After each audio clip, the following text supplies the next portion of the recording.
تحية طيبة ومرحبا بكم في فيديو جديد. اليوم غادي نتكلموا على واحد المشكل ولا شائع بلا قياس. غنعطيك الطريقة كيفاش تولي واعر في امتلاك الدم البارد، تمكن من فن الغضب وتخلي من المستحيل شي حد يقدر يستفزك او لا يعصبك. ومن بعد ما تكمل الفيديو غتنسى الايام اللي كان شي حد يسمعك كلمة تضيع لك نهارك وتحرق دمك. انا رياض، 15 سنة كوتشينغ و5 سنين ماستر كوتش.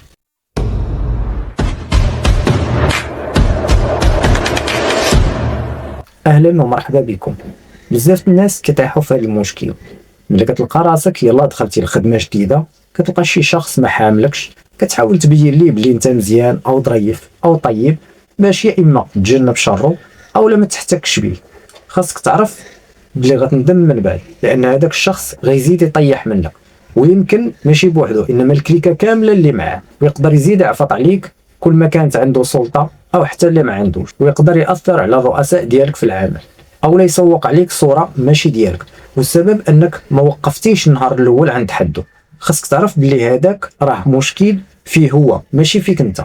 خاصك تعرف بلي ماشي دورك وماشي مشكلتك انك تربي الناس اللي ما مربوش وتوريهم كيفاش يكونوا مزيانين. مشيتي لشي اداره ولا شي محل ولقيتي معامله ما كتليقش بيك، تعلم ما تاخذش الامور بشكل شخصي اكثر من القياس، وما تسمحش لهذيك الكلمه اللي سمعتي انها تبقى تطلع وكتنزل في خاطرك، وربما ما تخليكش تنعس هذيك الليله وانت كتقول راسك علاش ما جاوب، او علاش الناس ما كيحترمونيش، علاش الناس كيتعاملوا معايا بهذه الطريقه. هذا الشيء بالضبط اللي ما خصكش ديرو. خصك دائما تقول تفكر مع راسك بلي في هذا العالم كاينين ناس مرض، كاينين ميكروبات وحنا مضطرين نتعايشوا معاهم.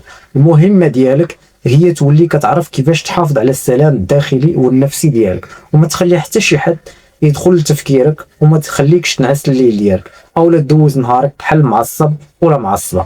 ماشي من المنطقي ان الاخرين يغلطوا في حقك، ان الناس هما اللي كيتصرفوا معاك خايب وهما كيقولوا ديك الكلمه اللي فيها ضرر نفسي، كيعيشوا حياتهم مرتاحين وكينعسوا مع راسهم بالليل بخير وعلى خير، وانت اللي كتضرر وكتبقى تعاقب راسك على الاغلاط ديالهم وعلى قله الادب ديالهم، وكتحرق دمك وتهلك صحتك بالغضب وبالعصب. يعني هما يغلطوا في حقك وانت اللي كتعاقب راسك على الغلط ديالهم. خاصك تكتسب ويولي عندك دم بارد، حتى واحد ما يبقى عنده ما يصور منك، واي وحده او لا واحد فات حده وبقى كيعاود يستفزك مره من بعد مره، خاصك تدرب راسك ترد عليه وتعطيه الدرس اللي كيستحق، وانت مبرد على راسك بكل هدوء وثقه، وتعرف كيفاش تجاوب على راسك. خاصك تعرف انك ملي كتجاوب وانت معصب ومستفز غالبا الجواب ديالك ما كيكونش فعال، وكتعطي لذاك ولا هذيك اللي كتستفزك اشاره وكتبين ليه بلي كلمته او لا اهانته ليك اثرت فيك، لان هذاك الشيء اللي هو باغي. ولكن طريقه ردك ملي كتكون هاديه وفيها ثقه في النفس غتزيد تمرضه، لان هذا النوع من البشر اللي كيتعمد يمس بالاخرين خاصك تعرف انه مريض وماشي طبيعي، لهذا كيخرج المرض ديالو عليك باش يرتاح ويمرضك انت، فما تعطيش هذه الفرصه. هادشي علاش دائما فكر بحال هكا وخلي دمك بارد. مؤخرا كنت قاطع الطريق وواحد من بعيد ضاغط كلاكسون وكيغوت وهو باقي بعيد وجاي حتى انتيردي، انا قطعت ملي قرب حدايا معصب وكيسب وما سكتش من السبان، بان لي من بعيد وقطعت. في كاين المشكل مع انه جاي انتيردي خصو يسد فمه، ما تسرطاتش ليه وكيتعامل مع الطريق بحال هي ملكوت. هذا الموقف كون وقع قبل كنت غادي نتصرف بعنف ونقدر نضرب، مشيت بحالي وهو باقي كيغوت وكيسب. علاش غادي نعطي بحال هذا الميكروب قيمه بحال هادو؟ ما خصكش تعطيهم القدره انهم يخسروا لك المود ديالك ولا يخسروا لك نهارك. اللي كيقول لك كلمه وما كيخليكش تنعس الليل المشكل فيه هو ماشي فيك انت.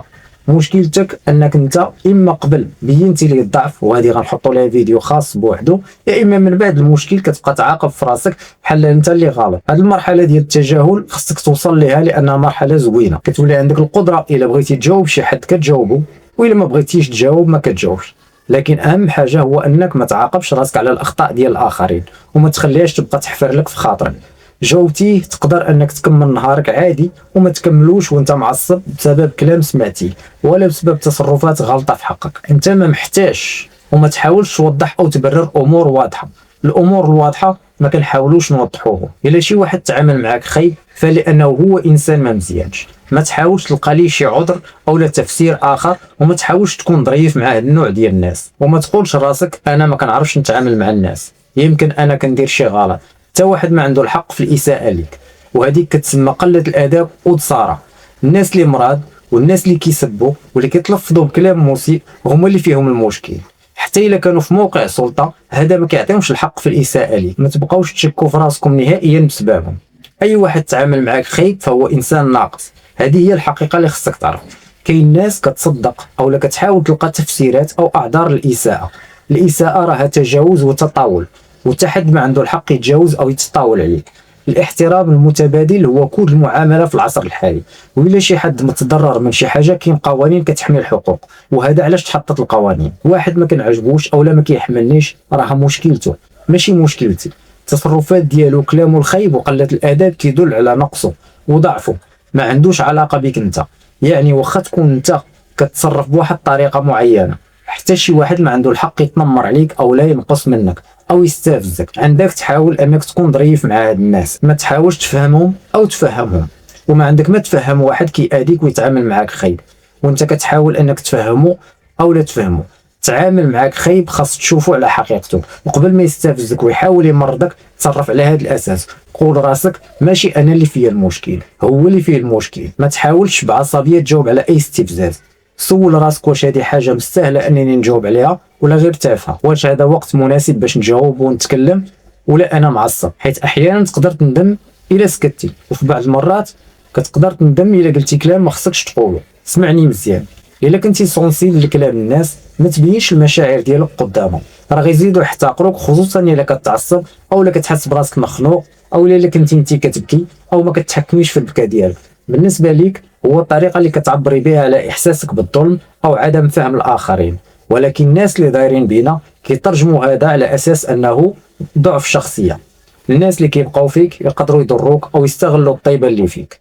الا كنتي قدام باباك ولا راجلك ولا المدير ديالك في الخدمه ما كتقديش تدافع على راسك قدامه، فعرفي بلي هذا المشكل خاصو خدمه، لان الجذور ديالو كترجع لطفولتك وكيفاش تربيتي.